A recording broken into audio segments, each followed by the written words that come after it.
I've been a photographer, not my whole life, but through college, I was into sports a lot when I was younger.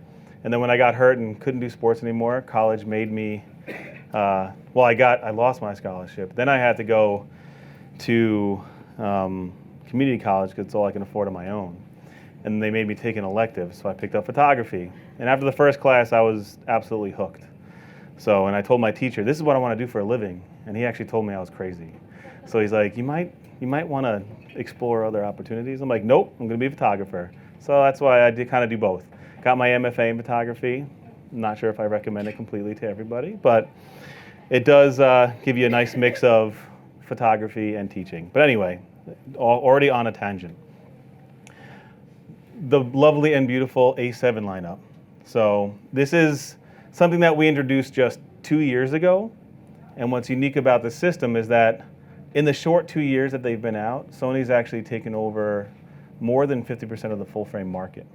And I like to say it's not just because of the size and weight. It's not because of that, but now with the new Mark II systems, especially with the 7R Mark II, you're going to get unsurpassed image quality. You're going to get unsurpassed high ISO quality, the best video quality, lenses that are made for today's cameras, for today's functionality, for today's usability and shooting experiences. So you're going to get the best possible camera, and then the size and weight is really secondary. But you can see there are 6 cameras now in the A7 lineup, so there are quite a few options. Well, there's really just 3 and then the second version to the other 3. But what's nice about it is that we kept them in the lineup, so that way if you are interested in full frame, you can now get full frame for under $1,000, which is something that also has never really been able to be done in the industry. So what we're going to do today, we're actually going to go through the cameras a little bit, through some of the features a little bit, and then we're going to get more in depth as the class goes on. So as the class starts so first we're going to talk about benefits and features in all the cameras that kind of span all the categories. Then we're going to go into some specifics that you may or may not know of, and then we're actually going to go through the menu and kind of walk you through some of the features of the menu because what is it? I actually counted them out. So there's 149 different settings in the camera that you can change. And out of those 149, there's also sub-menus within those menus. So there's a lot of things that you can customize and change on the camera itself, which can get pretty overwhelming. But Sony has actually done a lot of great things to the camera to make that process as easy as possible. And we'll go through that in a little bit. So first, just for your knowledge, a lot of this stuff's just going to be an FYI. The sensor in the camera, which is the heart of the camera, what makes this camera unique is not just how small it is, but it is a full frame sensor. It's the sensor that everybody always covets in the industry. I personally owned a 5D and always wanted a 5D when the 5D came out because full frame was the size of the 35mm film. I wanted full frame, I got full frame, and now full frame at the price that it is, everyone can have full frame. And what full frame is able to do, it just gives you better image quality, better dynamic range, better tonal quality through the imager itself, and full frame just has a different look than APS-C does.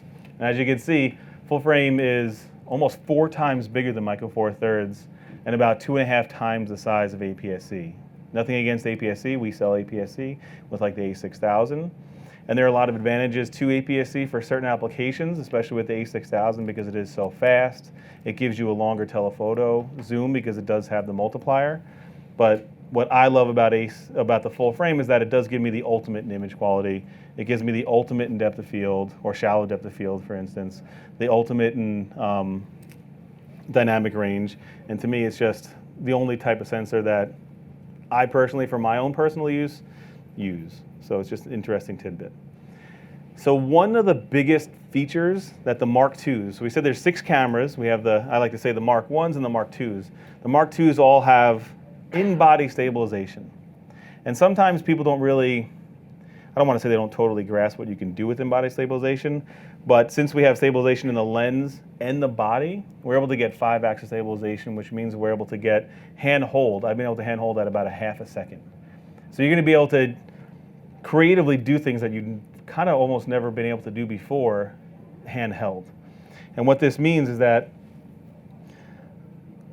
it just basically increases your creativity in what you can do with the camera. But what's also amazing about the in-body stabilization, that since it's in the body, any lens, or almost every lens that you connect to the body itself, will be stabilized as well. And we'll get into all the options of different lenses that you can put on the system.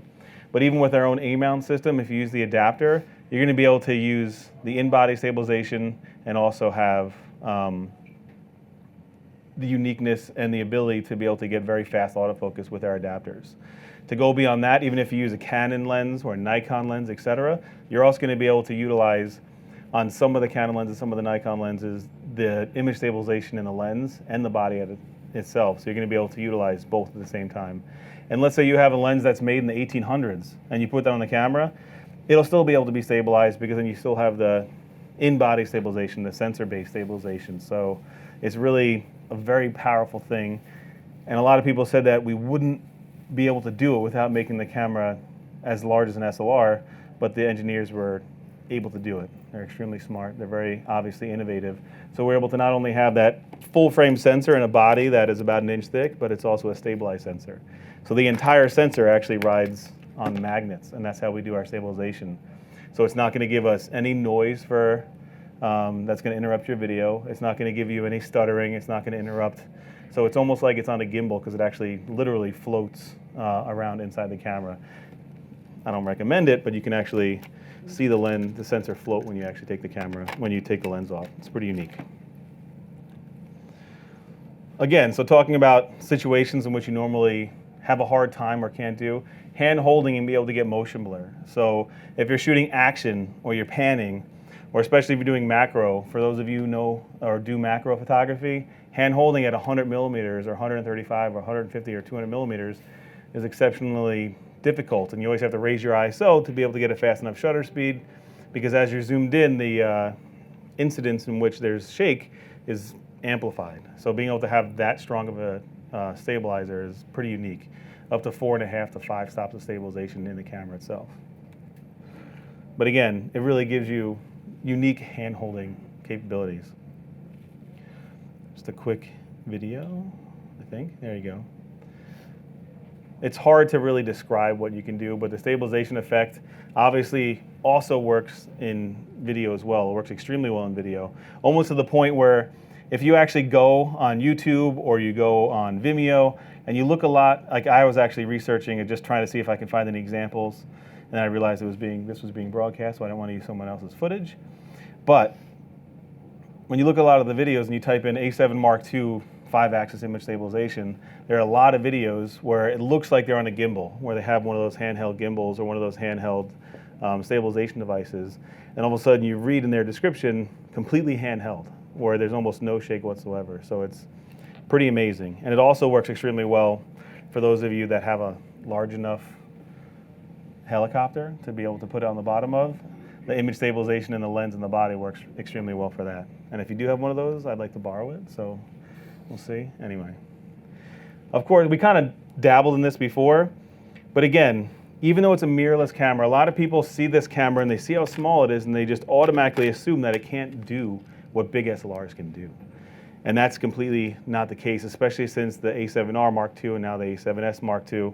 We're able to get, in most of our cameras, in 2 of our cameras, faster AF performance than any other, SLR counterpart. We're able to get faster focus prediction. We're able to get AF locking. So you're going to be able to actually, while you're focusing, once you focus on something, and we'll go through this and we'll actually show you later, but actually once you focus on something, it'll lock on it without you having to keep moving around your focusing points. So there's a lot of things that you're able to do because the focusing is on the sensor and not its own separate processor and its own separate sensor. Since it's on the actual sensor that's taking the pictures, there's a lot of things that it can do uniquely that older technology can't do. And one of those things is being able to do focus prediction, focus lock on AF, and then AF speed and accuracy, because there's just a lot of, having that sensor and having the imager on the same exact piece of silicone actually gives it tremendous advantage.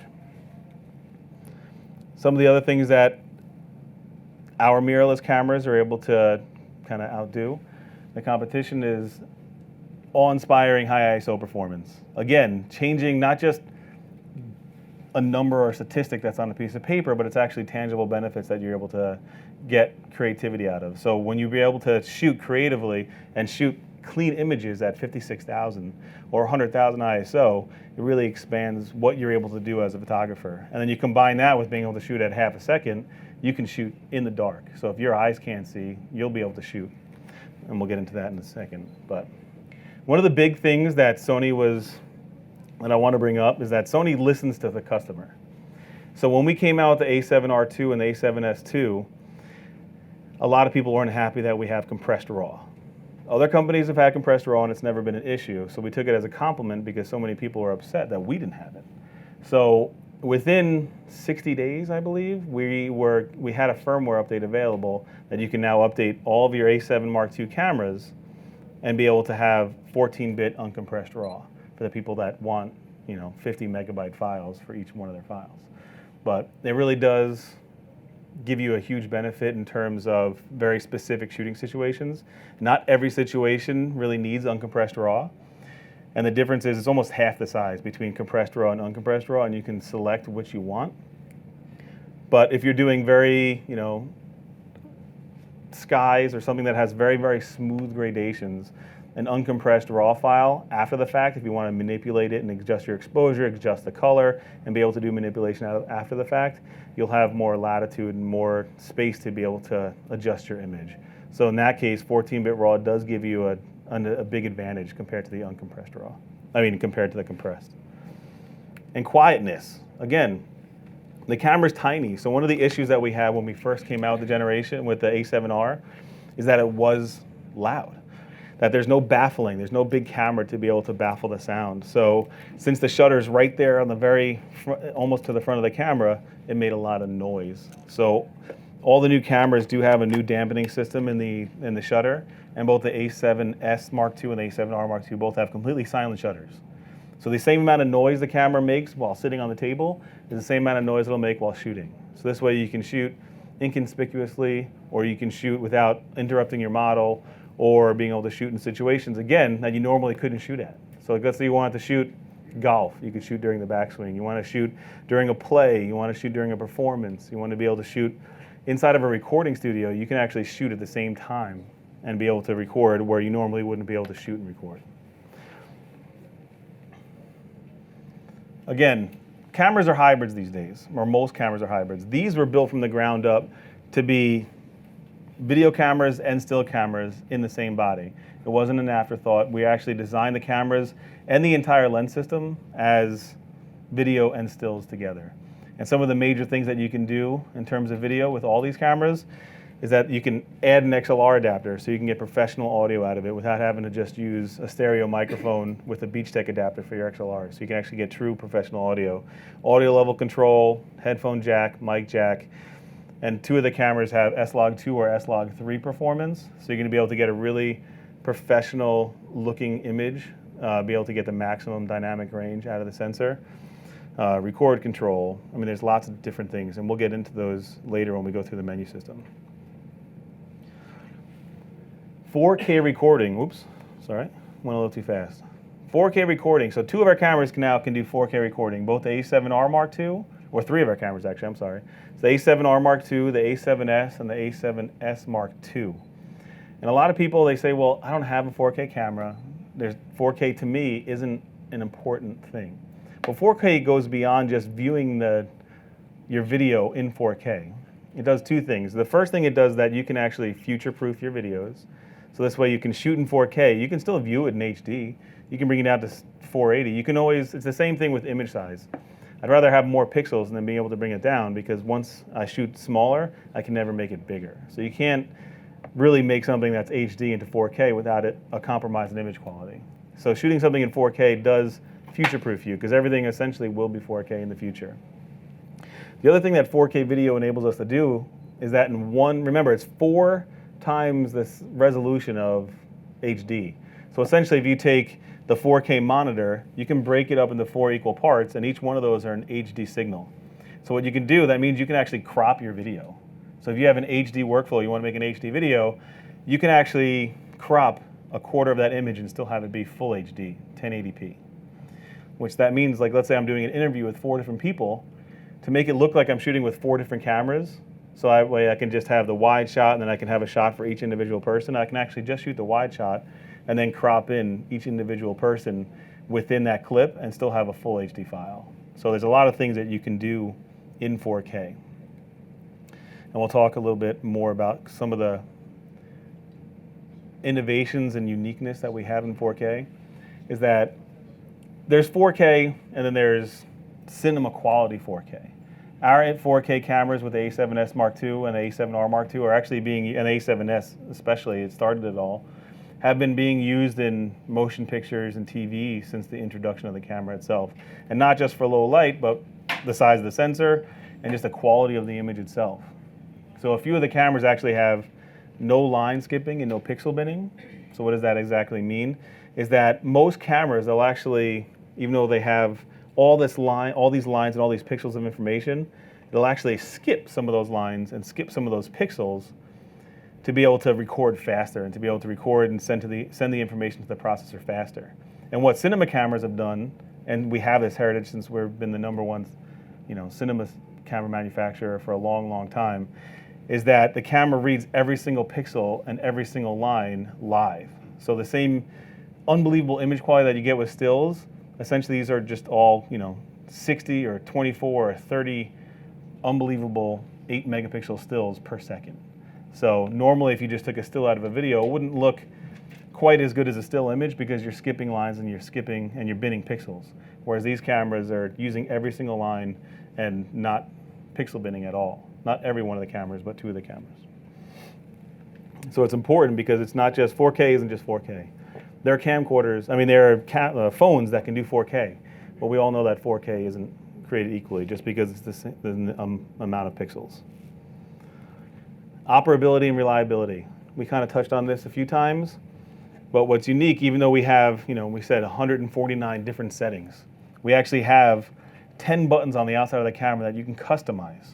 And we'll go through that in the menu later, but 10 buttons on the outside of the camera can be customized. And then beyond that, we also have the function button on the back of the camera. So when you go to the function button on the back of the camera, you'll notice that you have 1, 2, 3, 4, 5, 6. So you have 12 different options on the back of the camera that you can customize as well.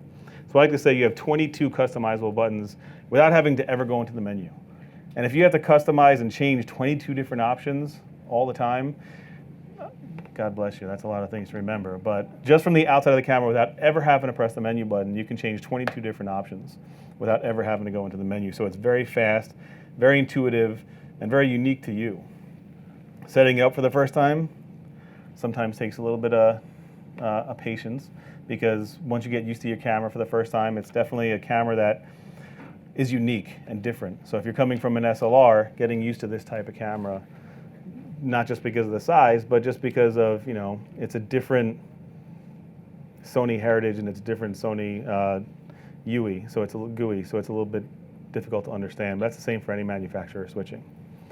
But if you didn't know, the cameras are fully magnesium alloy, weather resistant, so this way you don't have to really worry about them out there in the weather. Again, shoot freely. There's really no leashes out there, so you don't have to worry about putting it inside of a bubble, etc. The world's largest and biggest viewfinder.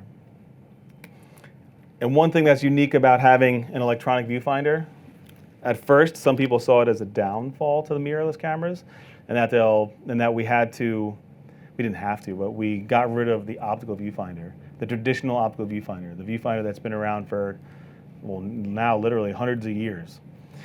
So again, the sensor is so important. Not only does it do the autofocus, like we said, obviously it takes the pictures of the videos, but it also relays the information to the viewfinder. So now we use an OLED viewfinder, and what's unique about having an electronic viewfinder is that everything that you see is exactly what you get.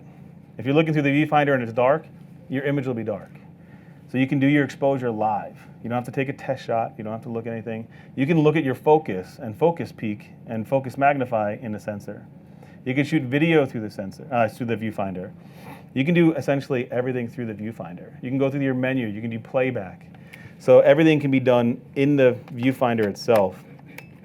And a lot of people worry because they say that they're studio people, they're studio photographers.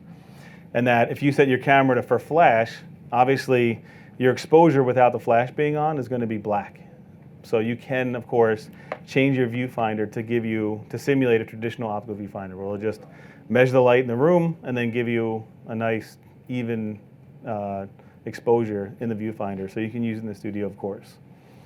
So, and what's unique is that you can actually customize the information that's on the back of the screen. So when you press this display button on the back, you can actually toggle through the things that you see on the LCD screen. But if you put your eye up to the viewfinder and you press that display button again, you can actually customize what you see in the viewfinder and what the display button does in the viewfinder and what it does in the LCD screen. I'm going to show you that in the menu in a couple minutes. Wi-Fi and NFC. It's something that a lot of people overlook, and I get a lot of questions on how to set it up and how difficult the Wi-Fi is, et cetera, or how difficult Wi-Fi is in general. And the unique thing about having Wi-Fi is that there's a lot of things that you can do. First thing that you can do is that you can, of course, connect to the internet. But more uniquely is that you can create an ad hoc network between your phone or your tablet to the camera itself. And you don't need to have a Wi-Fi signal. It'll actually use the Wi-Fi processor in the phone and the Wi-Fi processor in the camera, and you'll be able to create your own ad hoc network. So you can be in the middle of nowhere and still be able to use the Wi-Fi connectivity between the two. One thing that Android phones, especially Sony phones, have an advantage over iPhones is that they do have NFC. So you can just touch the phone to the camera, and it'll automatically pair themselves, which is a lot nicer. But it's really, really extremely simple. So what you do is, step one, I use the Wi-Fi mostly to go and share images. So you can just go right to send to smartphone. And once you go to send to smartphone, it'll give you the password for the camera itself. Then you go into Wi-Fi settings on your iPhone or into Wi-Fi settings on your Android, type in the Wi-Fi password, and then you're connected. That's all you have to do. And you don't have to put that password in every single time.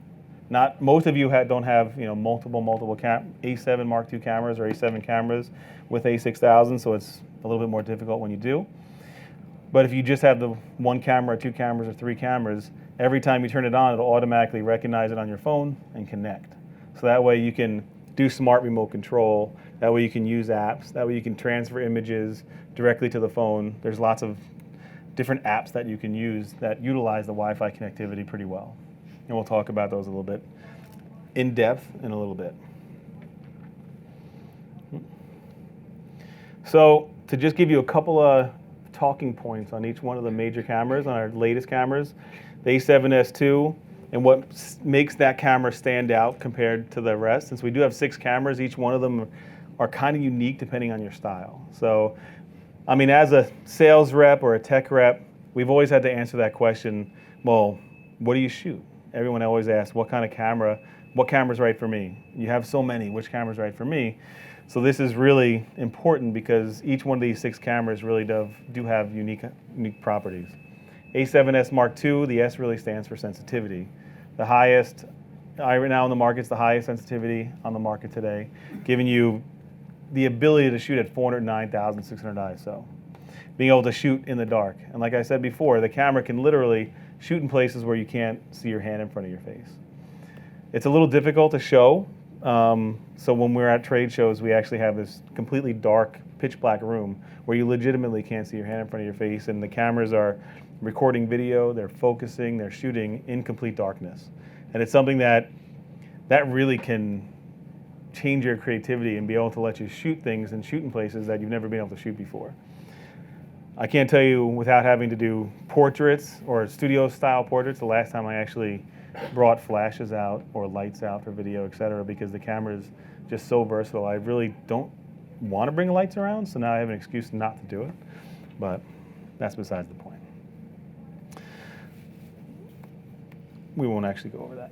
So, obviously you can't see it great here, but the sensitivity on the camera, again, enables you to do things that you've just never been able to do. 25,600 that has no noise. So 25,600 that has essentially no noise.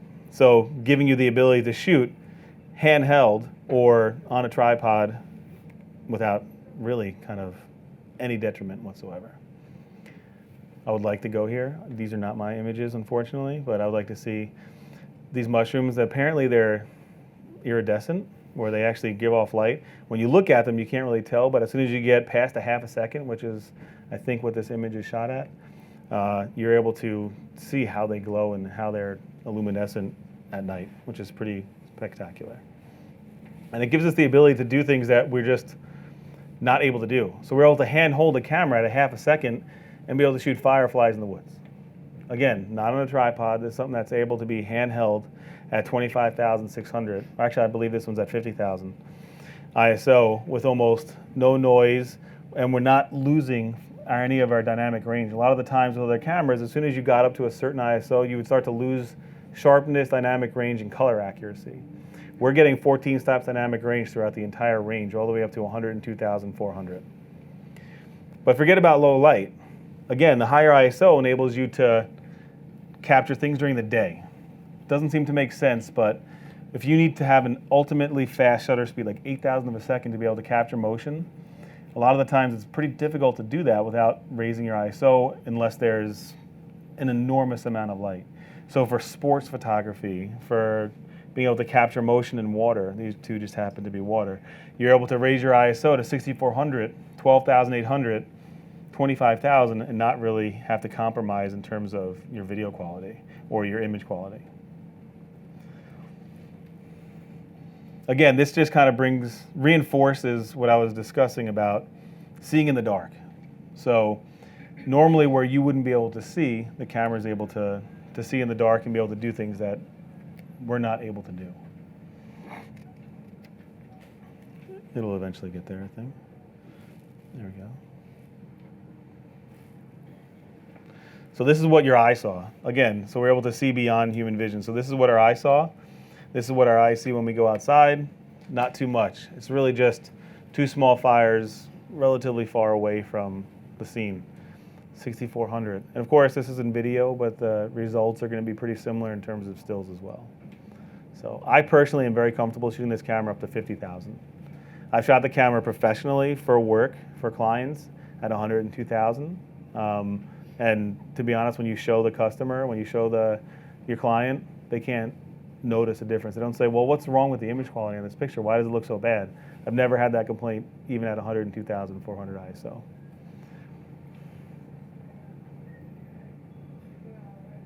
And of course, this is raw video. There's no processing after the fact. There's no manipulation after the fact. We didn't bring it into software to be able to lower the noise or to make the blacks darker. This is just straight out of the camera. So we're like, to be able to overexpose complete darkness. I like to say that. You're able to overexpose complete darkness.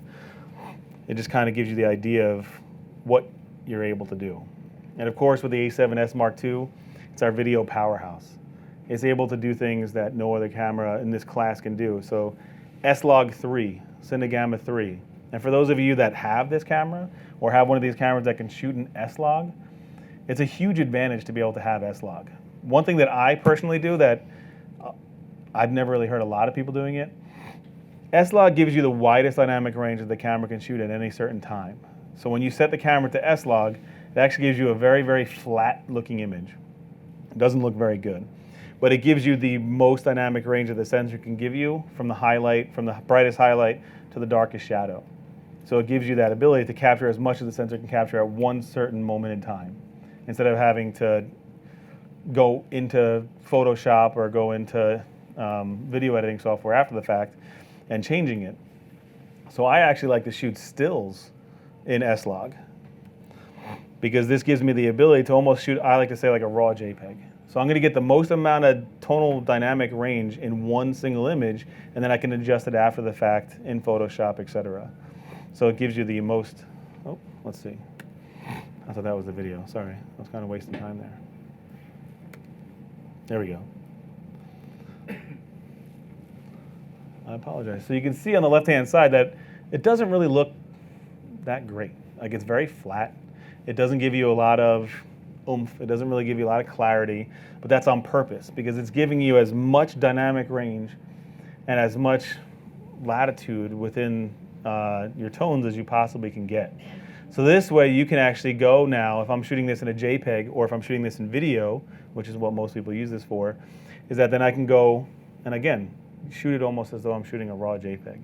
So I can have the speed and I can have the versatility of shooting a JPEG, but I'll have the flatness and the usability of having to be able to bring in certain tones, be able to save my highlights, and be able to get as much detail in my shadows as I possibly can.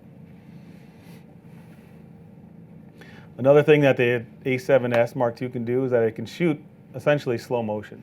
It's 120p, so you can shoot 5 times slow motion if you're doing a 24p workflow. And that can really change your videography and change your story. And you see it a lot if you really kind of break down and you look at a lot of the great videos that are out there.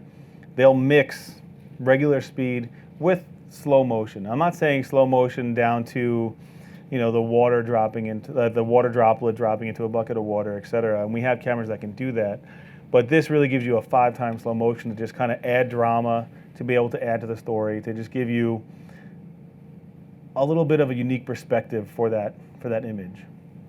Even if you have your child, let's say, walking down like the boardwalk to the beach, you have them walking quickly, and then all of a sudden if you just slow it down as they turn around to look at you, or as they go into the beach, or as you fade out, it just adds drama and it adds creativity to any video. And it's extremely simple to use. It's full HD, so it's a pretty unique option that you can use in the camera. A7R2. This is my personal camera of choice. 42 megapixels and a full frame sensor. It's also a backside illuminated sensor. So all that means is that, believe it or not, most sensors, including even our A7S, all the electronics are actually on top of the sensor itself. So the electronics and the wiring are in between the pixels on top of the sensor. So what we did was we actually just moved all those electronics to behind the sensor. So we're able to move the sensors closer to each other, and we're able to make them bigger. So we're able to get a lot more light than a traditional sensor. So we used to have to make a choice, and our lineup was the perfect example of this, because we had the A7S, the original A7S, 12 megapixels, but unbelievable in low light. Then we had the A7R, 36 megapixels, but not the greatest in low light. But since we're able to now have a sensor that's high resolution at 42 megapixels, and we're able to move those electronics to be able to make it more sensitive to light, we're able to get great high ISO in the 7R Mark II, and also have great resolution. So it's almost the all-in-one camera. It kind of gives you the best of everything. Is it going to be as good as the A7S Mark II in low light? No. The A7S will still have a 2-stop advantage, but having 42 megapixels that can shoot clean 50,000 ISO or 25,000 ISO is unheard of. So having that is a huge advantage. And not only saying that, but the image quality itself, being able to gather that much light and not having an anti-aliasing filter in front of the sensor, gives you just the most amazing image quality that I've ever seen in an interchangeable lens camera. I always have to show my dog in every presentation, if you know me. So that's my dog Baxter. It was actually the first 10 minutes that I had the camera. I came home, my wife was outside with the dog, and I was like, let's take some pictures. It'll be fun. I want to see how good the image quality is. And the image quality is just, it's incredible. The image quality is just spectacular. What you can see me with the softbox in his eye. You can see his weird nose. And from far away, he looks so cute. From close up, from far away, it looks really cute, but then you get close up, it's still cute to me. But to other people, they're like, oh my God, what's wrong with his nose? What? It's so cute. Come on now. But, so that's Baxter. And the image quality is just superb. Not even just the image quality, but the tonal range, the look of the 55 millimeter 1.8, the look of the sensor itself is just, to me, I've never used anything like it. There's nothing like it. So not only is it image quality, but the A7R Mark II, to me, is really the first mirrorless camera that kind of is my only camera. I love the 7R. I love the 7S. I still use the A99 in a lot of situations, or the A6000 in a lot of situations, because it wasn't as fast as I needed it to be in terms of autofocus. And when I'm shooting high-end sports or professional sports, I really needed it to be as accurate as possible, especially when you're getting paid to do it, or you just want the best results. And the A7R Mark II is that first mirrorless camera, I think, that does outperform SLR cameras. 399 focal plane phase detection autofocusing points. So you're going to have faster autofocus than any other SLR out there, and wider coverage. It's not just the speed of the focus, but as an SLR, the imaging sensor and the focusing sensor is clustered in the middle of the camera. Even the newer cameras that are just being introduced at $6,000, $7,000, they're still only within the middle 27 to 30% of the sensor and your field of view, whereas we cover almost 80% of the field of view. So you're able to get that same focusing performance all the way on the edge as you can right in the middle. Don't get me wrong, I'm pretty much just shoot single focus center point, but sometimes you need to shoot action sports or things that are moving, and it's really nice to be able to relearn photography in a sense, because I did shoot, like I said, single autofocus center point all the time because that's the most accurate point, and it's really easy to just move and compose, move and compose. So I would try to accommodate the camera's flaws to be able to shoot that way. So now I need to kind of re-engage and relearn my cameras because there's so many things that I can do. It makes shooting certain things so much easier, and I can get such better results out of it. So lenses, lenses, lenses. It was kind of, anytime you create a new system, lenses are the hardest thing to kind of make it to be a full-fledged system. So as of right now, 1, 2, 3, 4, 5, 6, 7, 8, 9, 10, 11, 12, 13 lenses. And it's not a secret, so don't start posting it all over Sony Alpha Rumors. I'm not the mole. We're coming out with more lenses very soon. So Sony, a long time ago, in the beginning of 2015, said that we'll have more lenses by the end of 2015. But I guess what they failed to mention is by the end of our fiscal 2015, which is April 1st. So there are going to be more lenses introduced, hopefully, if they keep their word, by the end of 2015, and I think they will. So we're going to see even more lenses in a few short months. And then beyond that, we've committed to this lineup more than we've ever committed to a certain product category in all of Sony. So you're going to see more and more lenses, and even and bigger arsenal of things to be able to create the system. Because as of right now, even for me, there are certain lenses that, I'm missing. I still need a 400 millimeter lens. But luckily, working for Sony, I do have a lot of the lenses. And what's unique about this system is that I always ask people, what's your favorite lens that you've ever shot with? Ever, ever, ever, ever. Just tell me any lens that you've ever shot with that you love. You can adapt it to this camera. Anything that you've ever shot with that you love, there's an adapter out there. We don't make them, but there are third-party adapters out there that adapt anything. But what's nice about our system is that all of our A-mount lenses, or the Minolta lenses like people like to call them, every single one of them can be adapted to our system and be able to work as though they're on the camera that it was meant to be for. In a lot of cases, it actually works better than the camera is supposed to be on. So if I use the 70 to 400 quite frequently, since it gives me that focal length at the 400, and I use the LAA3 adapter with my A7R Mark II. The big differences between the between the LAA3 and the LAA4. LAA4 has a translucent mirror and its own focusing system inside.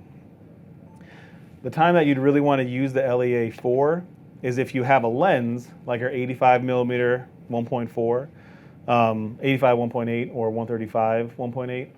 I'm sorry, no, it isn't 85 1.4. Those don't have a focusing mechanism built into the lens itself. So it uses a screw type focusing mechanism, which can only be adapted with an LAA4 since it has a screw type focusing mechanism and its own focusing motor. So this way, for some of our older lenses that are a little bit, they are older, and since they don't have the newer technology that some of our other A-mount, and definitely not that our E-mount have, you need to use the LAA4. For most other lenses though, the LAA3 works great because it actually uses the focusing system in the camera itself. And like I said, when you use the 70-400 on the A7R Mark II, you're going to get better performance on this than you would on some of our older A-mount systems. But again, we're not the only ones making lenses.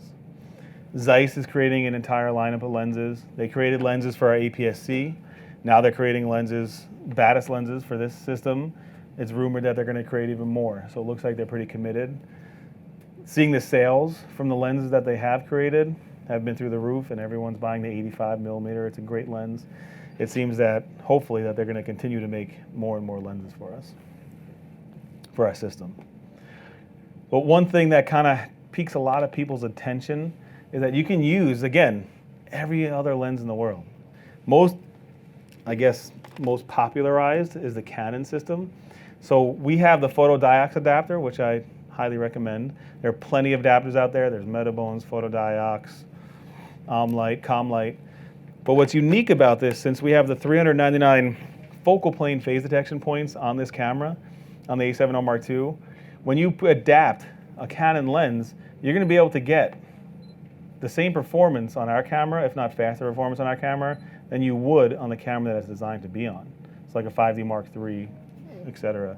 So you're going to be able to use your Canon lenses on our A7R Mark II and have better performance and obviously much better image quality on our camera than you would on their cameras. So it's not going to be such a hard thing to do to switch, because all of us have, or a lot of people have a lot of lenses, invested in a lot of lenses.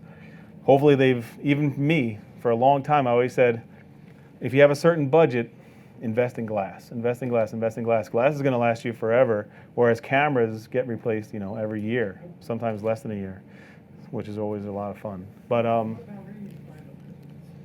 rangefinder lenses can also, anything that's designed to have a flange back distance that's greater than 18 millimeters can be used, which is almost any lens that's ever been made. So I even was reading an article the other day about someone that has a lens that's designed to be used in 1880. That was made in 1880. That can be used in the A7R Mark II and works fantastic. It doesn't have autofocus, obviously, but it has manual focus. So you're going to be able to get very, very beautiful looking shots on a camera that, talk about getting your money's worth, that you got in 1880. So the only lenses that, so the question is, if you haven't heard it, they're just asking about Micro Four Thirds lenses. Micro Four Thirds lenses theoretically can be adapted, but it's not really makes sense, because it's going to be cropping in more than 4 times into your sensor. So it's not, I always say that Micro Four Thirds lenses are not compatible with our lens mount. So even though technically it's possible, it's not recommended. For those of you that do have cameras out there, it's always important to do your firmware updates. We just had a firmware update not too long ago for the A7R Mark II and A7S Mark II, and it gave you a lot of new features. And one of those features, of course, is the 14-bit RAW, which is fantastic and gives you the ability to get the most that you can possibly get out of the sensor. It gives you better image quality, lots of tweaks, lots of little things that you can do with the firmware update. So it's just always important to either subscribe to someone's feed, one of our Sony Artisans feeds. Go to SonyAlphaRumors.com. I mean, not Sony, don't go to Sony Alpha Rumors, I'm sorry. Sony Alpha Universe, alphauniverse.com. And that's a website that's designed with no sales involved, so it's not going to try to sell you anything. There's no pop-up ads. It's just a site about photography that Sony puts together. All of our artisans are on there. There's tips and tricks. There's videos. There's the latest news for your cameras. There's lots of links to lots of unique articles, and it's just a great resource for you to learn more about digital imaging and to kind of be involved in the Sony universe. That's why it's called Alpha Universe. Sony Alpha Universe. Yep. So now we're just kind of got into some things that you may or may not know about your camera if you already have your camera. So one thing, there's a lot of features on this camera, and we do hear from professionals quite often, is that we didn't take anything off our cameras. So let's start from scratch. So even our entry-level cameras, they have a lot of features that are designed for that first-time user that professionals see as not professional, because sometimes they aren't. But we don't take anything off because you don't have to use it. But some people like to use it. One of those things that when we did research, a lot of professionals saw a thing that we called clear image zoom as a feature that's not really professional or not high quality, which is completely untrue. Clear image zoom sounds like people compare it all the time to digital zoom, and we've grown up and we've been conditioned now to know that digital zoom is not good. We've all seen it on like our phones. If you try to zoom on your picture, it looks horrible. But what clear image zoom does, it actually, instead of just, what digital zoom does, it actually takes the picture and then just puffs it up and just makes the pixels bigger and just makes it look bad. What clear image zoom does, it actually, instead of just puffing up those pixels and using the same pixels that you had, it actually recreates pixels from scratch. So you're going to be able to get almost imperceivable difference in quality when doing clear image zoom as you would from using the regular optical zoom. And where I find this pretty fascinating and where I actually use it quite often is that when I'm using a 28, or I'm using the fixed 28 or fixed 35, and I have a habit, since the camera's so small, to just go out with just the 35. I'm trying to retrain myself like I'm a student again and only have one lens on me and have my zoom be my feet. But sometimes you need to have a little bit of zoom, or sometimes it's nice to have a little bit of zoom. So I'll actually set up one of my buttons for clear image zoom. And you can tell me, well, why don't you just crop? Why don't you just crop? Doesn't make any sense. Crop after the fact. You're going to get better image quality by using clear image zoom than if you just crop after the fact. So because it's recreating pixels, it's going to give you much better image quality than just cropping significantly afterwards. Because cropping is really just, and if you crop a picture and then make it back to 42 megapixels, that's essentially doing digital zoom. So that's why this is better, because it's actually going to recreate the pixels. So you're going to zoom, and it's going to still retain that 42 megapixels. It's very difficult technique, or very technically it's difficult to explain, but it's something that, even if you don't believe me, you should try for yourself and see what the image quality is like. Because we've done it a lot where we've printed 8x10s at a certain focal length. So we've taken 8x10s optically at 35 millimeters, and then we've taken 8x10s that are clear image zoomed at 35 millimeters, et cetera, or at different focal lengths. And almost no one's ever been able to tell the difference between the two photographs. Super simple. Oh, super simple to use. So the way that you set it is, the first thing you do is you set it up as a custom button. So what it is, on the outside of the camera, there's default out of the camera, there's no way to have the clear image zoom working. So you have to go into your custom buttons, custom key settings, and then you can set one of those 10 custom buttons to act as clear image zoom. So most of us, I can't even think of an assignment for each one of those 10 buttons. So I always have 2 or 3 buttons that I just kind of have empty, and one of them is clear image zoom. So I always set my custom button 2, I believe that's custom button 4 on the A7R Mark II, as my clear image zoom button. Even though it's the trash button, you can have it act as though, when you're not in playback, as a custom button. And that way you can zoom in 1.5 times and then 2 times into your scene and be able to just get very good image quality. Again, almost imperceivably different. So one thing that's unique that a lot of customers don't realize that we have, since it is fairly new, is that the 7 Mark II cameras come with Capture One for free. You can go and download Capture One Express for Sony. So if you want to Google it, you type in Capture One for Sony, and it'll bring you to the page. And there's a specific Capture One just for Sony customers. And the reason why it's specific just for our customers is because we give it away for free. Everyone else has to pay for it. Now, one thing that a lot of people don't realize you can do on our cameras is that you can tether. I like to tether. We have remote camera control, which comes free with the camera, but I use Capture One to tether. If you want to tether with the Capture One, you actually get a really huge discount, so you get it for $49.99.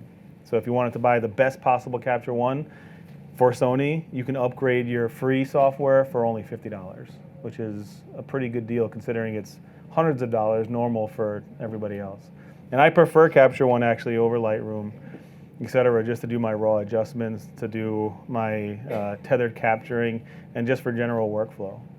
I've always used Capture One, and now especially that we have one that's designed just for Sony. And what's unique is that even when you connect your camera, Capture One will let you know, hey, there's a firmware update that came out 2 hours ago. You want to update it? And through Capture One, it'll actually give you the process and the steps to update things. It'll let you go through your menus. It'll let you capture and control your camera from the software itself. It's just a nice, powerful software that most photographers are used to doing, but you get it at free or almost at very minimal cost. So the function button, again, that function button, a lot of the times default right off the gate, that function button brings up a lot of things that some people might think are generic or not quote-unquote professional features. One of those things is DRO HDR. You'll see that function for DRO HDR. Not the one that's highlighted on there, that's actually incorrect. But you'll see that DRO auto, where you go into that menu and you actually have HDR and DRO. And we'll talk about what those are. Hold on for a second. It's taking a second. So HDR is exactly what it sounds like, high dynamic range. It's what photographers have been doing for a really long time. Where you press the shutter one time, the camera will take 3 separate shots. One for the highlights, one for the midtones, one for the shadows, and it'll combine it together for you automatically in the camera. Because we don't always want to carry on a tripod, number one. Number two, we don't always want to do the work that it takes to do HDR after the fact. I know I certainly don't. Anytime that I can have that's not in front of the computer is the better. I can be out taking pictures. Yep. Will my normal exposure be a uncompressed HDR? So when you take the picture, when you use HDR, it'll give you 2 shots. One that's the HDR file, and one that's just whatever your light meter, or if you're in manual, whatever your settings were, the traditional settings. So it'll be able to give you 1 normal shot and then 1 HDR shot. It'll be a JPEG. Yep. Only JPEG. Yep. But it does give you the ability to, to just get the most out of your shots. Is it for every situation? No.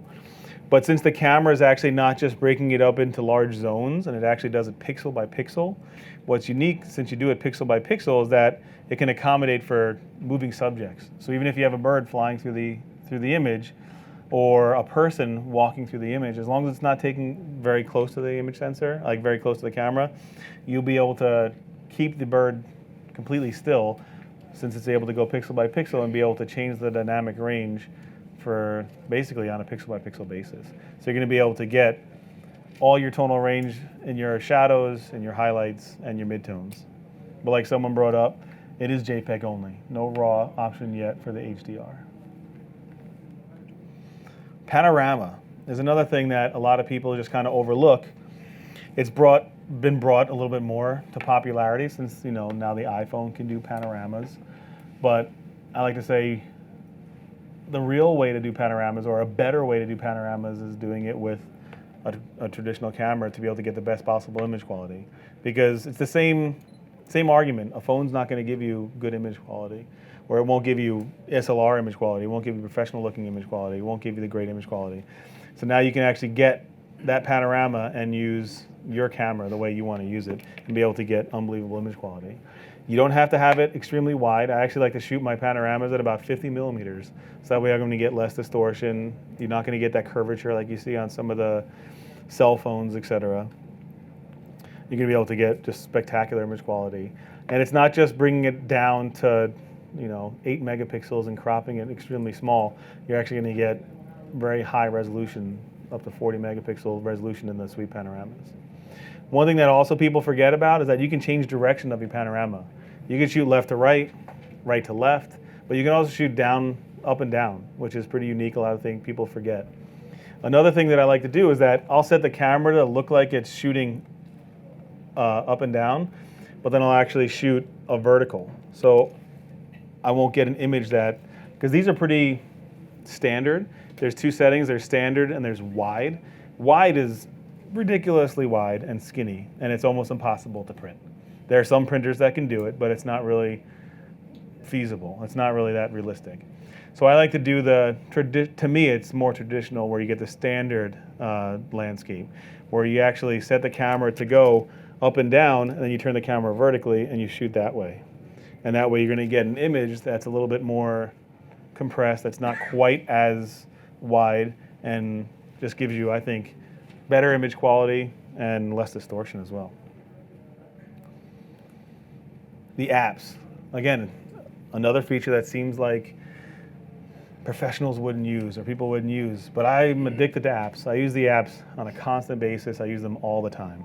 So we have 29 apps. We have some new apps. We'll get into them. But some of them are really unique. Some of them are for beginners. Some of them are really cheesy. I think they're cheesy. Some people don't think they're cheesy at all. I don't want my skin softened. Some people like their skin softened, etc. So, and it's super, super easy to use. You can do it all from the camera itself, but trying to fill out information and create accounts from a non-keyboard keyboard by scrolling and pressing sometimes can be a little tedious, but it's something that you can do all from the camera itself. but I do recommend doing it from the computer. It's as easy as going to Play Memories camera apps. So you just Google Play Memories camera apps. That brings you right to the site. You create your account, connect your camera, look at the apps, see what they do. Most of the apps are free, but some of them are $4.99. At the most, they're $9.99, but they can do a lot of things. And then once you connect to the camera, you'll see that they're loading to your camera. That's it. You're ready to go. They're right there on your camera itself. And there's lots of fun things to do. Our newest one is called Sky HDR.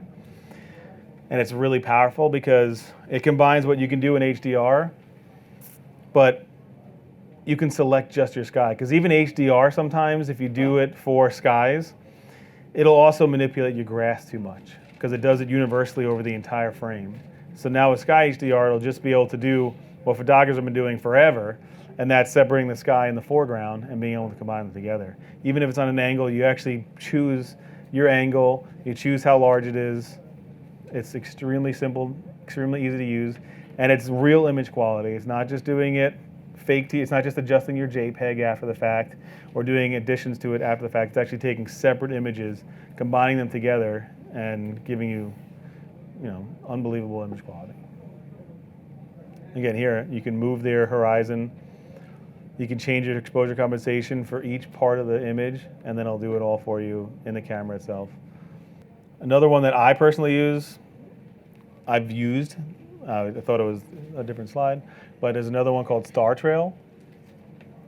So it'll be able to actually give you that look where you see the stars trail. It's a star trail. It's pretty simple, but you can do it in camera now. You don't have to take multiple exposures, combine them after the fact, or take a video, combine it after the fact. It'll actually be able to do it in the camera for you without really too much effort at all. So within a couple of minutes, you'll have a star trail image. Time lapse is something that I love doing every time I'm in a hotel, which is 6 months out of the year. I do a time lapse out of my window. It's just really fun to do. I have it go overnight, and it's just pretty unique and pretty fun. But what we added this year is that we added angle shift.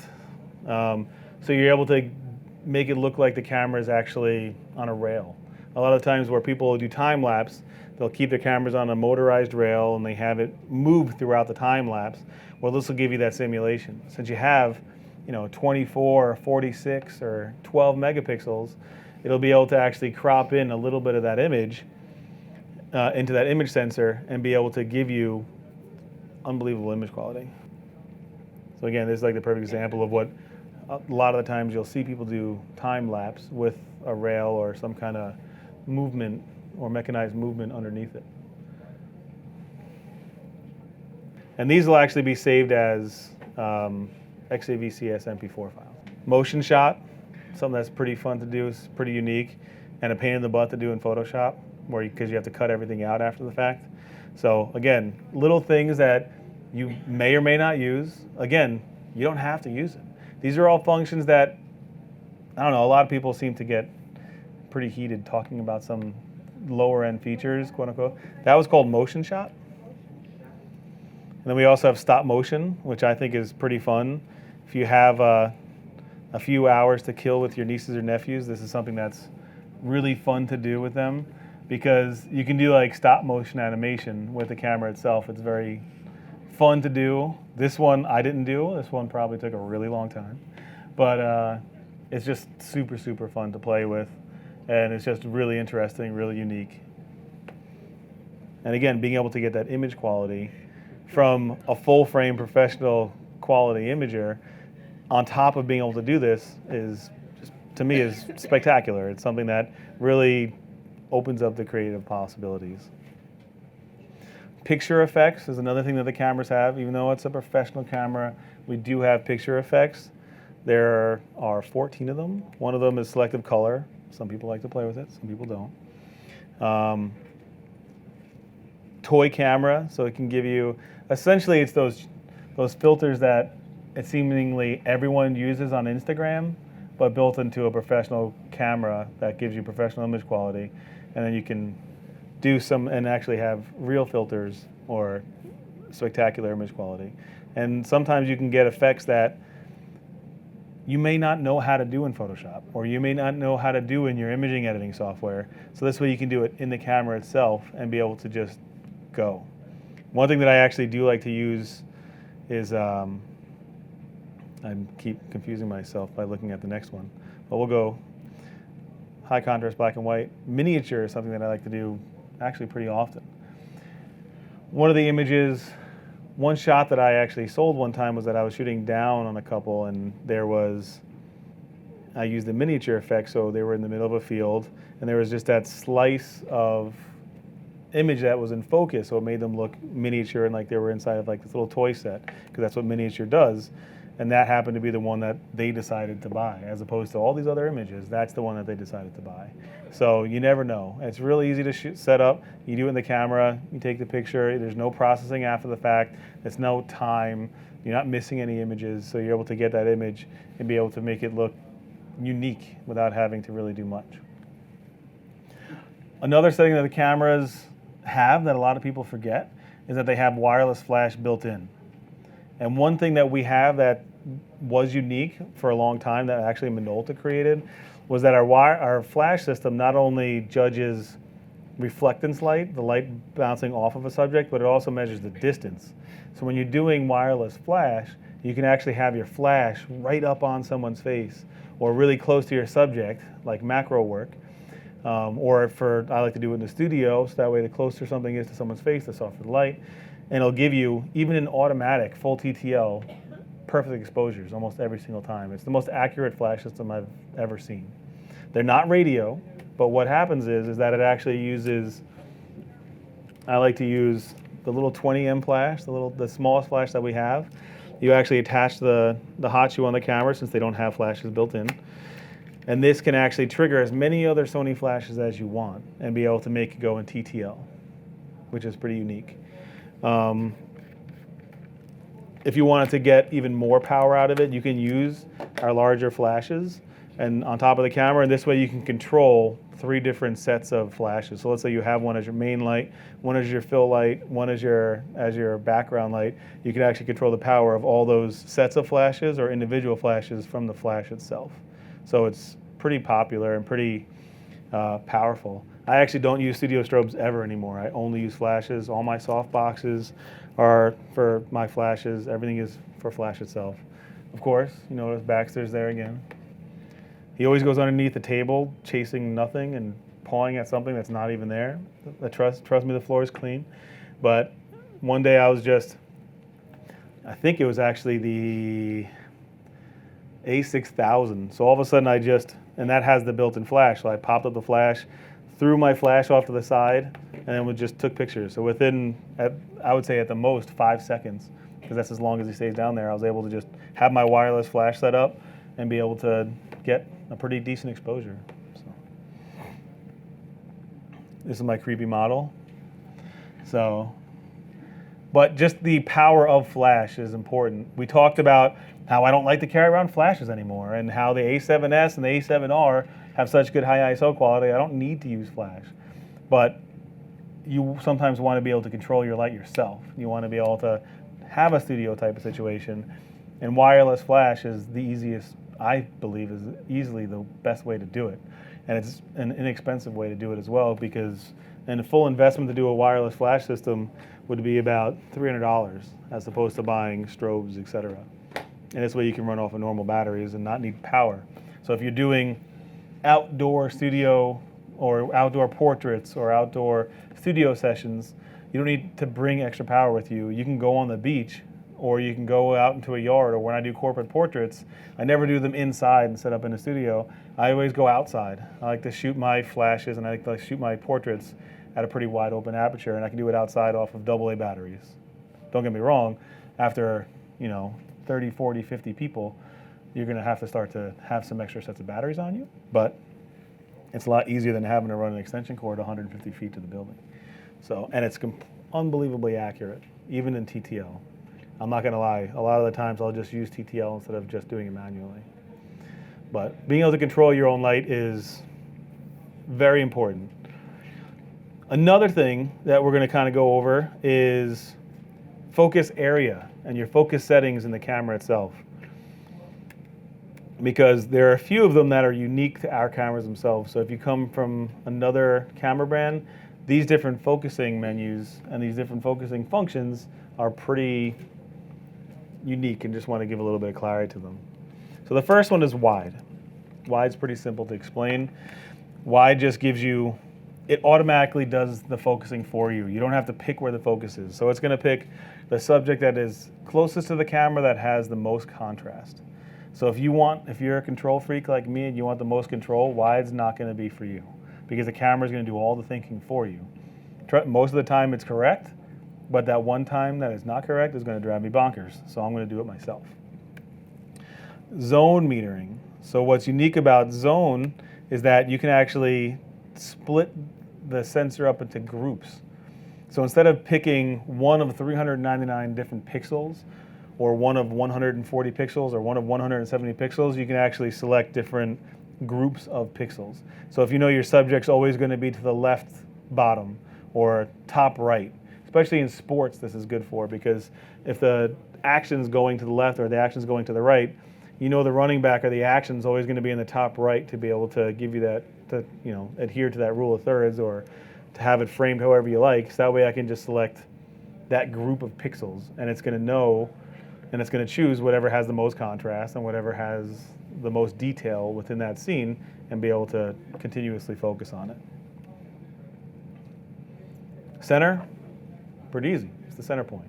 I use it all the time. It's pretty much how I shoot 90% of the time, because I like to shoot single shot instead of continuous AF. So I do center, single shot, recompose. Very simple, very easy. It might be that I'm just, lazy, and that's the way I've always shot, and I continue to shoot that way. Just something that I'm comfortable with, but it's easy. Flexible spot. So this means that you can move your point to 399 different spots throughout the frame. Again, every single one of them are going to be phase detect, cross-type essentially, cross-type phase detection autofocusing points, all 399 spots throughout the entire frame. What's unique about this is that you can actually select the size of that point. So again, another advantage of using a mirrorless camera is that your focus area, when you go to flexible spot, you can actually select small, medium, and large. And we'll do this on the screen so you can see it. But this is important because a lot of the times your focusing point is either too small or too big for what you're trying to shoot. Let's say you have a very, very narrow, very, very fine point to focus in. You're able to now select the smallest possible point, which is really small, and be able to make sure that it's just on the eye if your subject's far away. Or if you have something that is, a car or something that's larger, or you're using a wider aperture, a more closed down aperture, let's say at 22 or 16, you can use the larger point and make sure that you just have quicker acquisition. It's just nice to be able to choose which one you like. Lock-on AF is another one that is something that really most other people don't have. So this is the one that is important. Let me set the camera up so we can do it. So when you go to lock-on AF, oops. Oh, I have it on direct. So you have to be on continuous autofocus. And when you go to lock-on AF, you actually select the, let's see, I know I'm not supposed to go in front of the podium, but I want to shoot that camera. So I'm going to go to lock-on AF again. This will be better when I have the TV going, but this way I have the camera, I selected that point, and now wherever it goes, it's going to follow it no matter how I move the camera. I don't have to repress the imager, I don't have to repress the button, and now anywhere throughout the screen, it's going to follow. Even in this amount of light on the A7R Mark II, you're going to see all those cute little sparklies following the camera that I chose before and following my subject, and be able to focus it or capture it wherever it goes. And that's lock-on AF. As big or as small as your subject, it'll be able to do it. Obviously, since you're still relying heavily on the camera to be able to do it, and it does it very, very, very, very accurately, whereas I actually use it consistently. Sometimes it can still be tricked, but very infrequently. Nope. So we talked about all those third-party manufacturer lenses before. That person that had a lens from 1880, or if you have, as of right now, Nikon lenses, which there actually already is a autofocus Nikon adapter, just not here in the United States yet, but it's coming. But if you have Leica lenses, etc., you have manual focus only. And some people love to just do manual focus even if they have a Sony lens. And one unique thing about our system is that you have focus peaking. And what focus peaking does is that it'll actually overlay a color of red, yellow, or white over your image to be able to let you manually focus almost as fast as autofocus. So this will, even though the cameras can focus in the dark, they can do a lot of things. There are third-party lenses that don't have autofocus. So this enables you to, or if you're comfortable doing manual focus, I find myself using manual focus all the time just because sometimes it's quicker. I don't have to play around with my autofocus settings. Sometimes I know that I'm good at manually focusing because the camera helps me because I have, focus peaking. So all I have to do is just go to manual focus, and then I'll see the subject glow red, and I'm like, oh, it's in focus, and I shoot. And that way you know you're dead on accurate every single time. It's pretty amazing. Focus magnification. Now this is something that's not set up normally on the camera in default, but what this is that you can actually set one of those custom buttons again to do focus magnification. I actually have my center button set up for focus magnification. So when you press that button, you'll see a box show up in the middle of the screen or wherever. Now you can actually have it linked to where you last focused if you want. And then when you see that box, you click it and it'll zoom in. And that way, and you can see this through the viewfinder as well, so that way you can get perfectly fine manual focus, and then you can take your shot from there.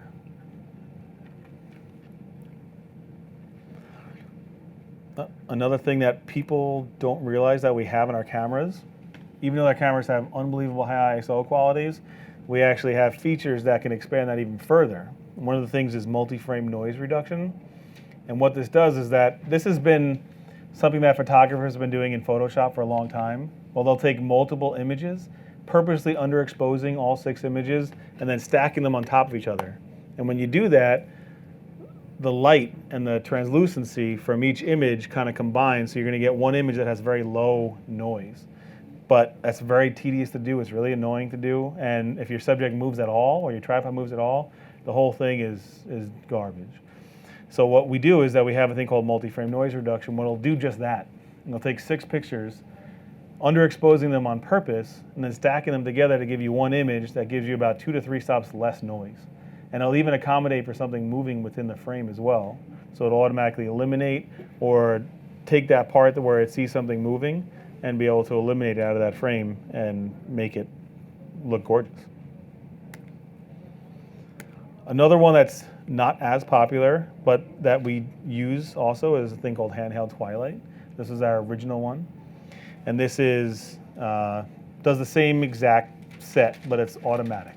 You don't have to, what's nice about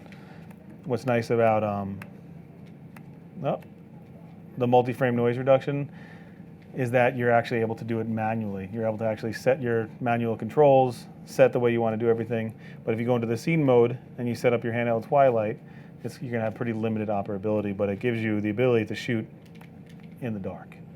You can literally drag it to your desktop on a Mac or a PC, press the space bar and open it and play it. It's as easy as that.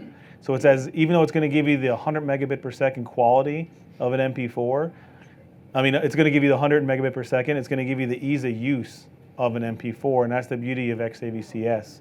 And that's why Sony has been one of the pioneers in XAVC in the professional broadcast division and cinema division, and now XAVCS in the consumer cameras. So this will give you the best possible image quality. But there's an asterisk. What that asterisk is that in order to use XAVCS, which you're going to want to use, you have to have an SDXC memory card. Now keep in mind, it has nothing to do with the speed of the card. Nothing. It has to do with the way the card is formatted. Because if you've ever used other SLRs and shot video, you see that your video actually, when you open up the folder, it breaks up into different files if you're doing a long recording. That's because the formatting of the memory card is different. This is exFAT, where those are FAT32. FAT32 can only have a certain size file, whereas exFAT, even if you shot a 30 gigabyte file, it'll still be one single file. So that's the only difference. So you have to have an SDXC card. And they're very inexpensive. They do start at 64 gigabytes. But I personally actually went and just purchased a whole bunch of Sony memory cards because sometimes it's hard to consume them internally, so it's easier to buy them off Amazon. And I was able to get SDXC Sony memory cards during the holidays for about 20 bucks a piece. They're very cheap. So, but again, you're going to want to take, if you're interested in video at all, shoot an XAVCS, either 4K or HD, depending on whatever your preference is. And that way you'd have to get an SDXC card. So you had to drag it to the desktop and the space bar open up? It's that easy, yep. Record setting, this is where you select that 120p slow motion that we showed you before, 24, 30, and 60. You can see that they're all the same bit rate, so they're all 50 megabits per second, which means that since we're shooting less, theoretically, 24p will give you the best image quality, if you think about it, just because you're shooting at 50 megabits per second at only 24 frames as opposed to 3 times that. So you're shooting 3 times as many frames with the same bit rate. But 60p will give you a nice, really smooth image quality in your video, and 24p will give you that traditional cinematic look. It used to be in our old cameras that where we didn't have 24p, we only started at 30, and people went berserk because they really wanted 24. Because again, we're creatures of habit, and people want that true cinematic look, and 24p gives you that true cinematic look.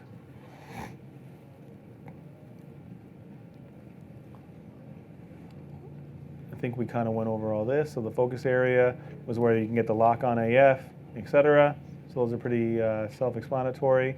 What's unique about the A7R Mark II and the A7S Mark II is that you can now change your AF drive speed. So what that means is that you can actually change, since it's so fast, and we talked about 399 points being the fastest autofocusing system in the world, sometimes it's too fast for your moving subject. Sometimes you want to be able to change your tracking sensitivity to be a little bit lower. So what you can do is you can actually change it from slow to medium to fast. I usually just keep it on normal unless I'm shooting something that's extremely fast. I was actually shooting slot cars the other day, and you know how slot cars, how fast they go. You know, they're not technically going very fast since it's a very small object moving at 30 miles an hour on a little track coming at the camera. I needed to set the camera to fast, and it was able to actually track that slot car coming all the way about, I think, 4 feet away from the camera and then going away, and I was able to track it around the entire track, which was pretty impressive. And then we also have tracking sensitivity. All that means is if you're doing continuous AF, how fast it'll change focusing. So let's say we're tracking a football player, and you have your focusing point on that football player, and it's tracking it left to right, but all of a sudden, let's say he moves away from that focusing point for a second, and the person behind him pops in for 1 second. Sometimes you don't want it to just change autofocus and then change back.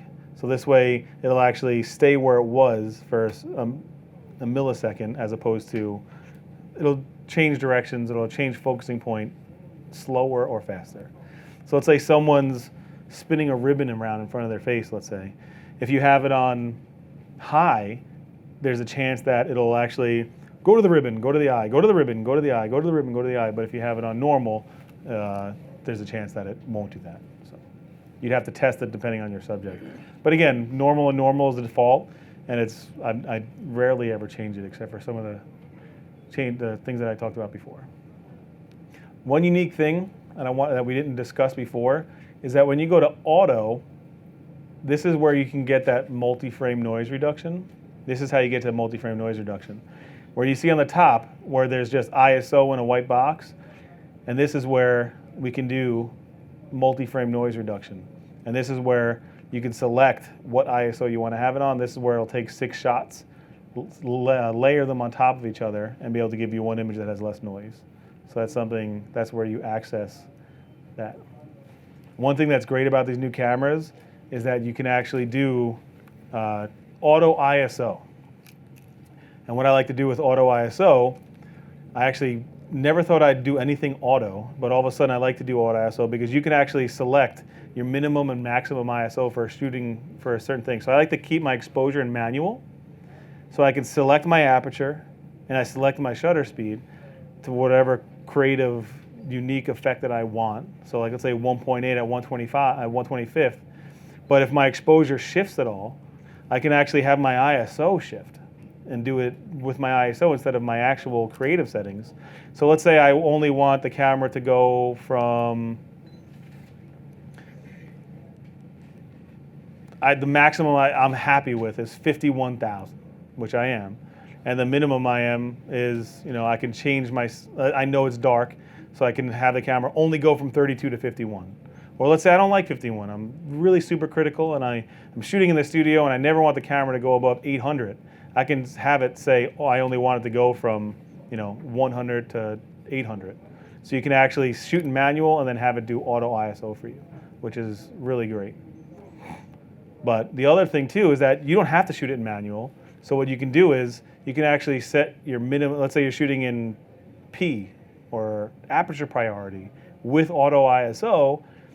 A lot of the times that happens with aperture priority is that sometimes the shutter speed goes too low and it's too slow, so that way you get motion. Now you can actually set your minimum shutter speed for aperture priority, let's say for minimum for your auto ISO, so that way you never have to worry about getting a blurry shot. You'll be able to shoot in somewhat of an automatic exposure setting, which is aperture priority, and then make sure that your shutter speed doesn't go below or above a certain thing. This is where, let's see, where else? Picture profiles. Remember we talked about Cine Gamma 3, and we talked about S-Log 2. So S-Log 2 is something that you access through picture profiles. And S-Log 2 and S-Log 3, well, S-Log 2 is picture profile 7, S-Log 3 is only on the A7S, and that's picture profile 8. And you can see when you're doing it, it's very, very flat, like we showed you on that video. But I'm able to get all the details, even in this really dark room. I'm able to get, the detail in this. I'm able to get the detail in the highlights all the way in the back. Because when I switch out of the picture profile, you'll see that how it changes. Where I'm losing my highlights in the back, I'm getting very strong contrast compared to picture profile 7. So you can see kind of what I'm saying here, where this looks better, but this gives me more tonal range and more dynamic range. And that's where you access your picture profiles.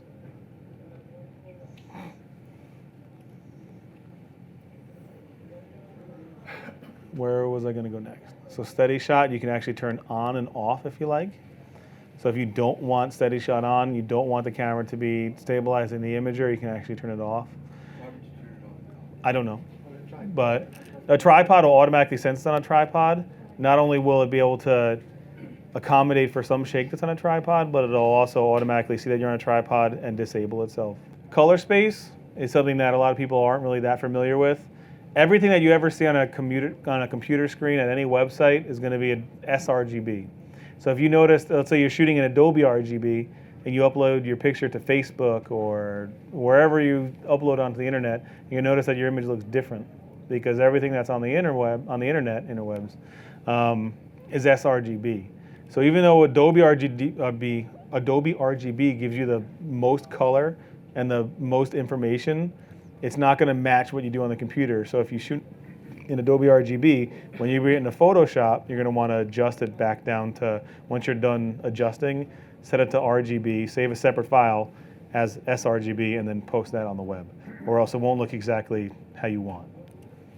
Or if you're just not that critical, it doesn't make a difference. This is some of the video functions. So here we'll have, where is it? Wind noise reduction, so it'll actually be able to automatically give you, in the camera itself, noise isolation from wind, from the microphones that are on the camera or microphones that are attached to the multi-interface shoe, which is pretty unique. Zebra. What the heck is Zebra doing inside of a camera? It's actually a term and a function that professional video cameras have used for a long time. Essentially, it's a warning. So it'll give you a visual warning of, hey, watch out, your highlights are about to be overexposed.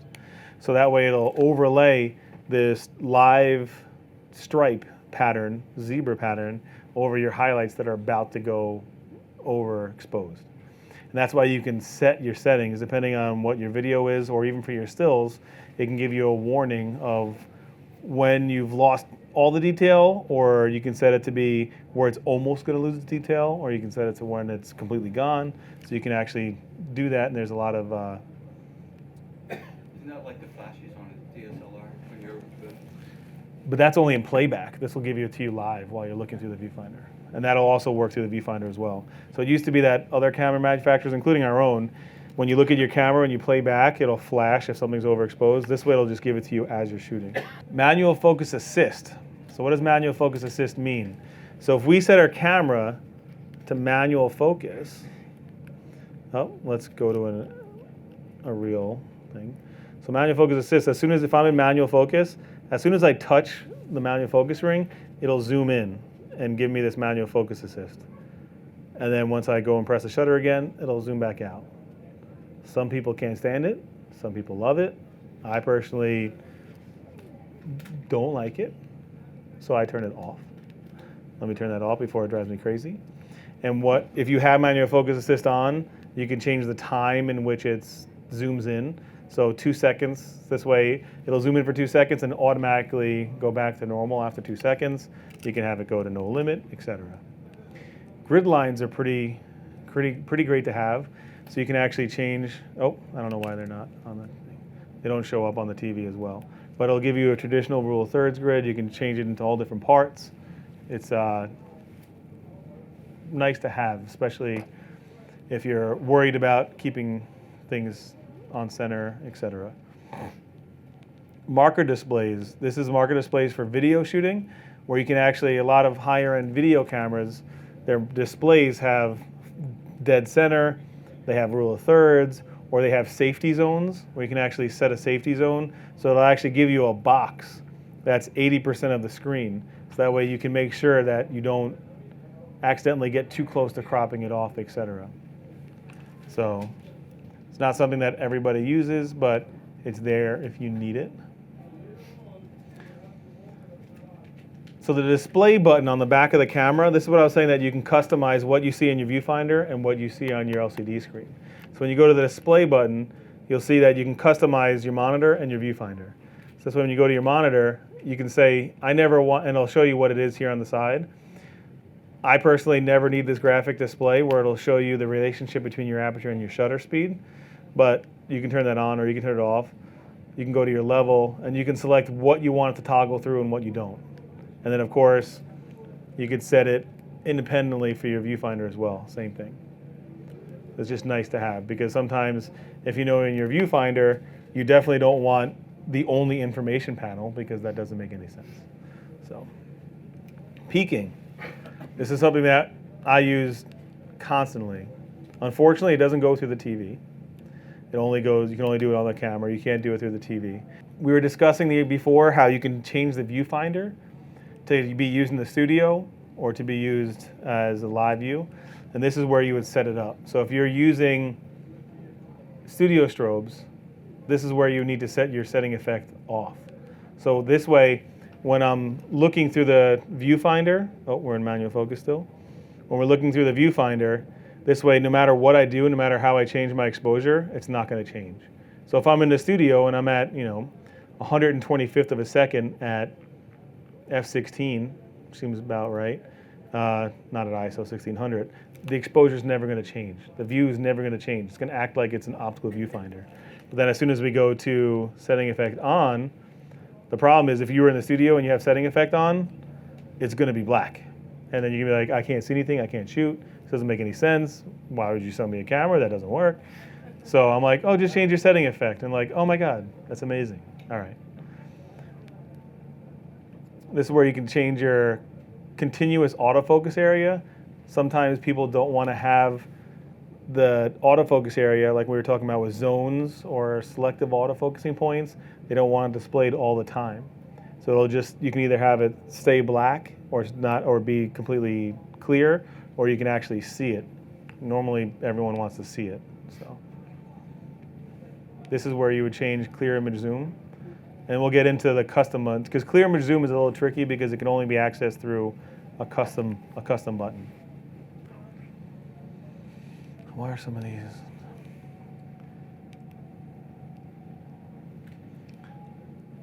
release without card.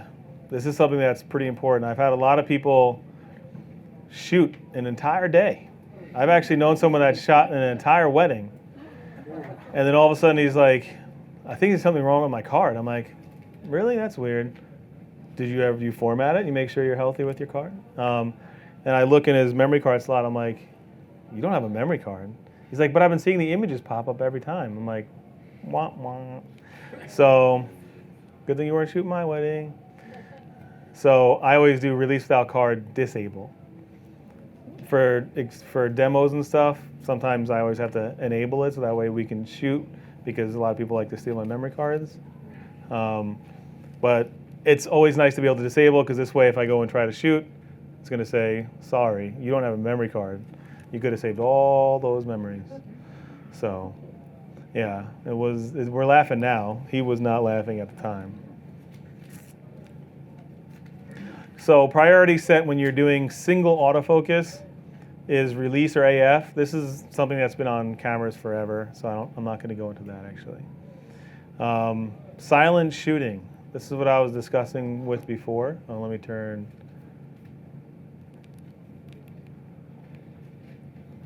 So silent shooting, we're going to turn it on. I actually have it as a custom button, so when I shoot, you can see the camera makes no sound whatsoever.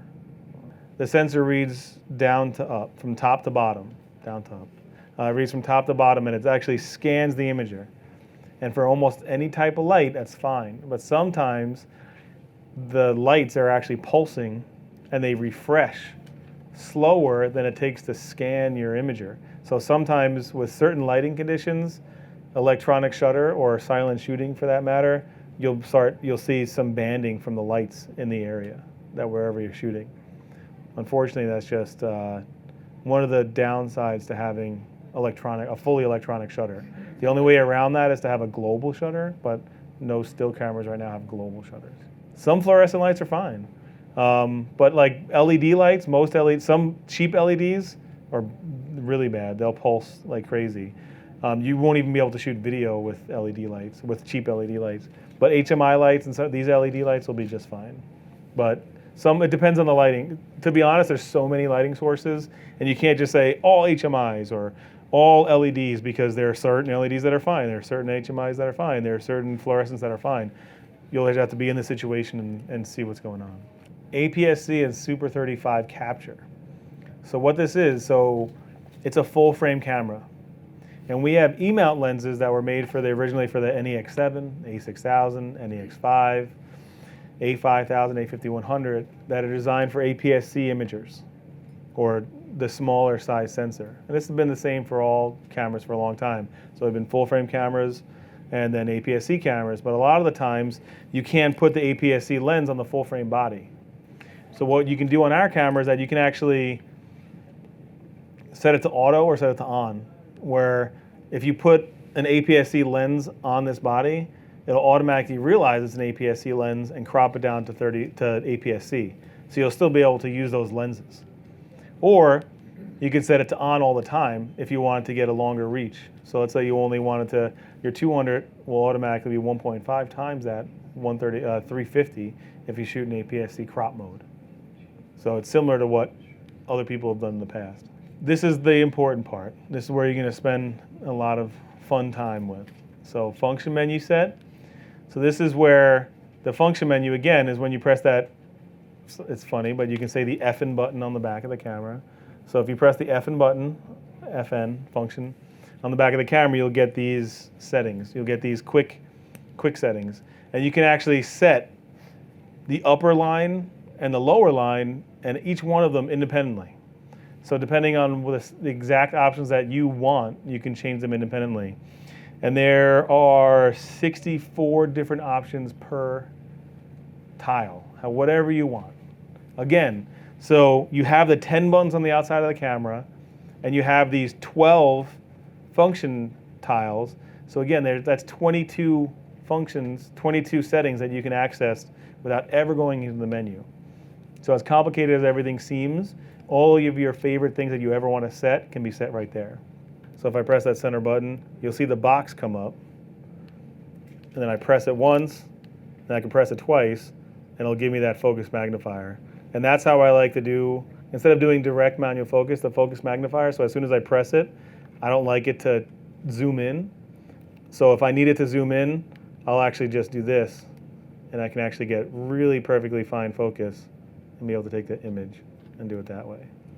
But you can see you can set the control wheel itself, custom button 1, custom button 2, custom button 3, custom button 4, center button, and then beyond that, left, right, down. There's a lot of different things that you can do with each one of the buttons.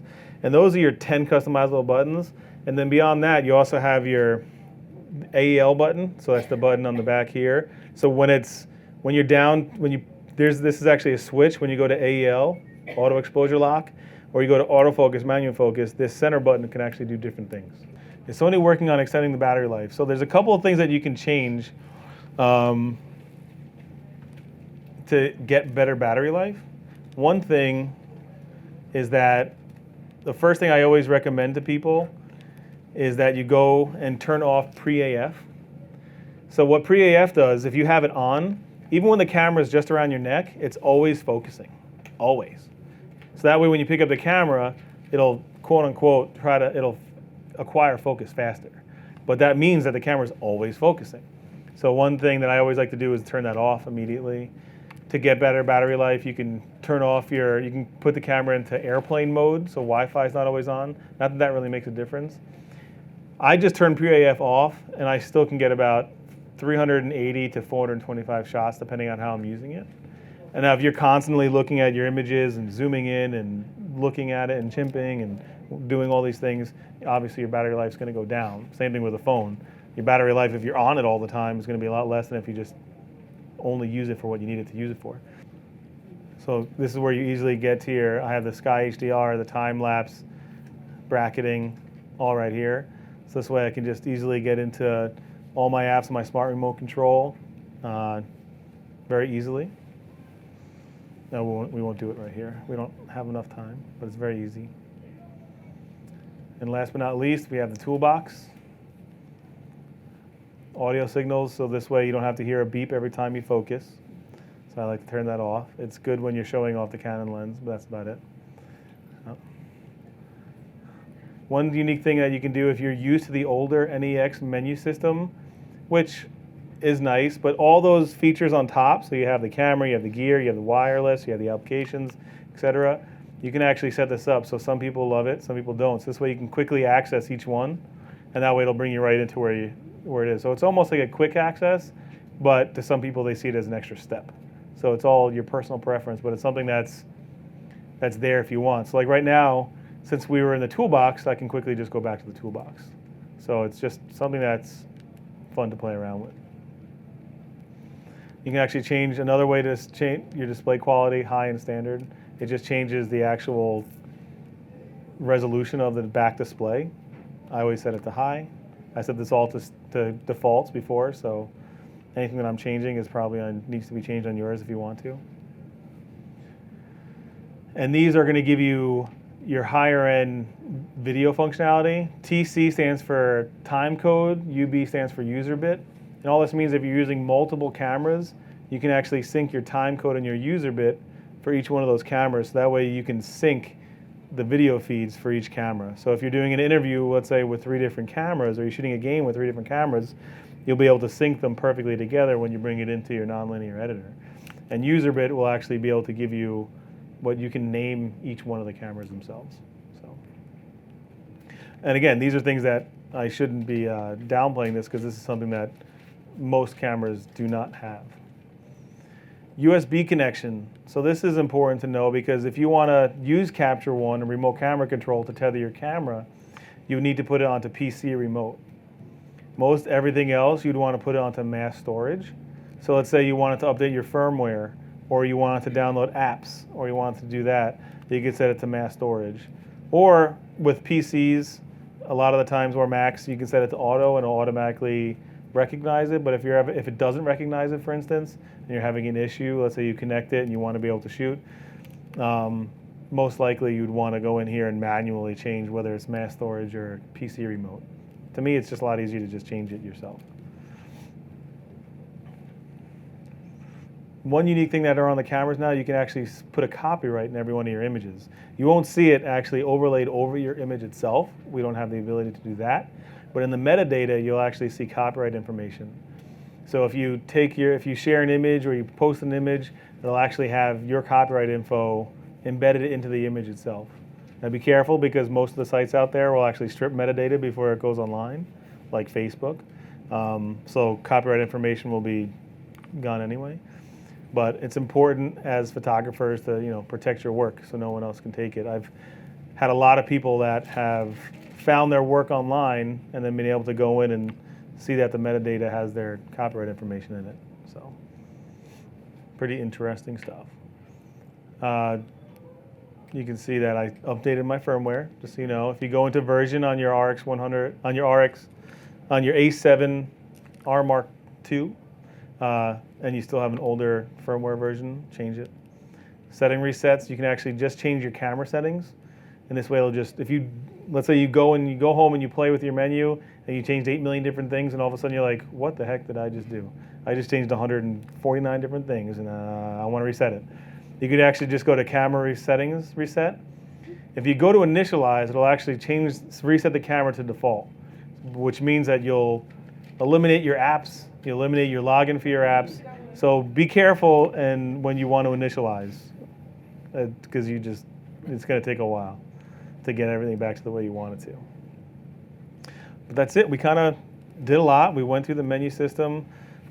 We talked about some of the features in the camera. Obviously, we can't go over everything in 2 hours, but hopefully we'll have more classes here so we can go in depth with certain subjects. But that's it. Thank you. Whether you're a hobbyist or a professional, B&H has the answers to your questions. Experience a world of technology at our New York City Superstore. Connect with us online or give us a call.